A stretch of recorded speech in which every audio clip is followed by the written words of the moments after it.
Rakkoowwan suukanneessoo addunyaa keenya qoraa jiran keessaa balaan tiraafikaa hangafummaan kan eeramudha. Balaa kanaan addunyaan guyyaatti lubbuu namoota hedduu fi qabeenya biliyoonaan lakkaawamuu dhabdi. Maatiin baay'ee nagaan manaa bahee karaatti hafeera. Ijoolleen abbaa yookaan haadha malee adiyyoo afteetti. Darbees lamaanuu wal duukaa dhabanii goodaarratti hafuun osoo hin jaalatin iyyummaaf saaxilamaniiru. Maanguddoonni ilmoo ofiitti hirkatanii jiraatan deeggarsa malee goodaatti hafuuf kan dirqaman manni haala kaa'u.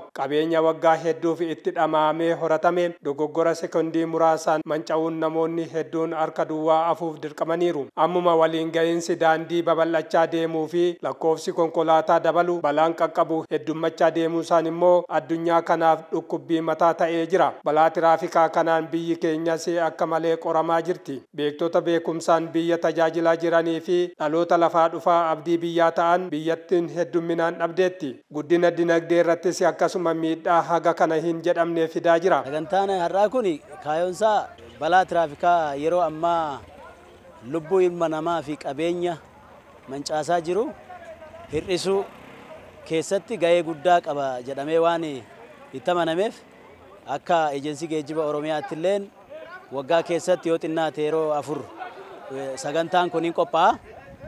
Kanaaf akka godina keenyatti akka godina Boorana Bahaatti sagantaa kana har'a kanaaf sosochii uummataa uumuuf keessattuu hawaasni bal'aan hubannoo sosochii kanarraa hubannoo argatee balaa tiraafikaa irraa akka of eegu. Balaan osoo hin uumamne dursa hawaasni of beekuu waan qabuuf konkolaachisaanis imalaan nagaan bahee nagaan galuuf konkolaachisaan immoo nagaan baasee nagaan uummata kan galchuuf dura hubannoo fudhachuu qaba waan ta'eef dursa hubannoo nageenya tiraafikaa akka magaalaa keenyaatti konkolaachistootaa fi hawaasa bal'aa fi kennamaa ooleedha jechuudha. Ariitiin lubbuu gabaabsa malee yeroodhaan galuu akka hin taanes hawaasaaf hubannoo kennee jirra. Konkolaachisaan tokkiin miidhaawwan dhaqqaban fakkeenyaaf maatii isaa qofaa miti. Uummata irratti miidhaa fiduu qofa osoo hin ta'in miidhaan isirra ga'a. Maatiitti bittinnaa. Miidhaan kun akka hin dhufneef immoo konkolaachisaan keenya gaafa manaa bahu maatii isaarra akka miidhaan kunis hin dhaqqabne akka maatiin isaa hin bittinnoofnellee hubatee hawaasa kan akka nagaan bahe hawaasni nagaan galu. Akka magaalaa kanaatti hubannoo buufata adda addaa gubbaattis kennaa iddoo hojiittis balaa nageenya tiraafikaatis kennaa turre. Balaawwan qaqqabaa jiran kanaaf akka sababaatti kan ka'u of eeggannoo malee akka feeteen konkolaachisuu, dhuganii konkolaachisuu, qama'uu yookaan qama'aa konkolaachisuu, leenjii yookaan ga'umsa osoo hin qabaatiin oofuunfaa rakkoo ijoo ta'uu yeroo garaagaraa qorannoon taasifame ni mul'isa. Namoonnis daandii yeroo qaxxaamuran of eeggannoo malee qaxxaamuruu fi daandii konkolaataa keessa socho'uun sababa dabalataa akka ta'e himama. Balaan tiraafikaa kun lubbuu namaa fi qabeenyaa irratti gaaga'ama uumaa jiru kana hir'isuu fi xiyyeeffannoo ga'aan yoo hin taasifamne rakkoo balbala nama hundaa dhaabbatee jiru ta'uu hubachuun murteessaadha. Rakkoo kana furuuf dhaabbileen dhimma kanarratti hojjetan xiyyeeffannoo guddaa itti kennanii hojjechuun biyya baraaruun murteessaadha. Balaa suukkanneessaa yeroo ammaa kana akka biyyattiitti akka naannootti ga'aa jiru kana hambisuudhaaf gahee guddaa qaba jennee itti amannee qophii barbaachisaa ta'u goonee sagantaa kana qopheessinee jirra jecha. Achirratti ammas Koomishinii Poolisii Oromiyaatiif ejensiin geejjiba Oromiyaa waliin ta'uudhaan faaruu balaa kana hir'isuu danda'a jedhamee gadhiifamee jira jecha. Waa'ee faaruu kanaallee konkolaachistootaaf hubannoo kennee namni kamiyyuu konkolaachisaan kamiyyuu faaruu kana fileeshii isaa irratti miimoorii isaa irratti fe'atee imala akka caqasiisaa deemu goonee jirra jechaadha. Bu'aan faaruu kanaa bu'aa guddaadha jechaadha. Mirgi imala achi keessa jira, mirgi konkolaachistootaa achi keessa jira. Namni ammoo keessattuu faaruu kana fileeshii kana irratti fe'atee hin deemne qayyarfamaan kan adamu ta'uu isaa konkolaachistota barsiifnee jirra. Balaan tiraafikaa harka namaatiin kan wal qabatedha waan ta'eef balaa uumamaa miti. Kanaafuu uwwisni konkolaataa aanaa keenya irra jiru uwwisa bal'aadha jechuudha. Konkolaataa bal'aatu jira.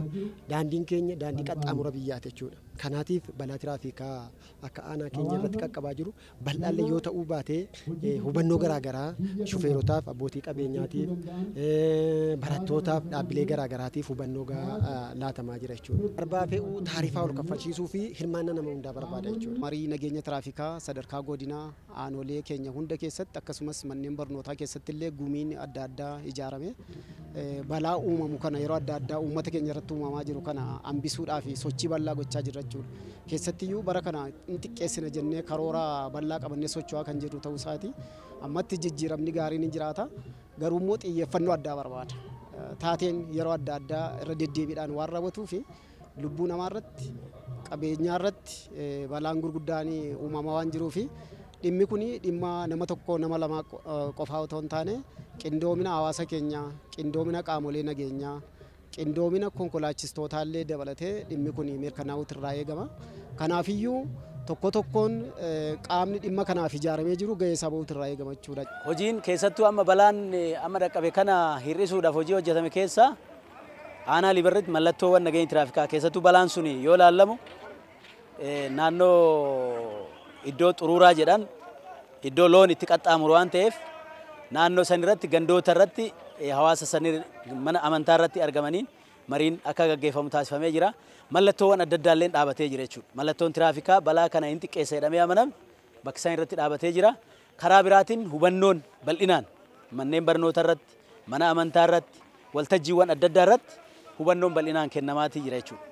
Dhaadannoo guddaan saffisa eeyyamameen ol oofuun dursanii gahuu miti jedhu irratti walii galuun dhimma filannoo hin qabne waan ta'eef hawaasni hunduu guddaa xiqqaa osoo hin jenne balaa kana ittisuuf tumsa gochuutu irraa eegama. Namni kamiyyuu balaa tiraafikaadhaaf kan inni gochuu qabu darbaa fe'uu dhiisuu qaba.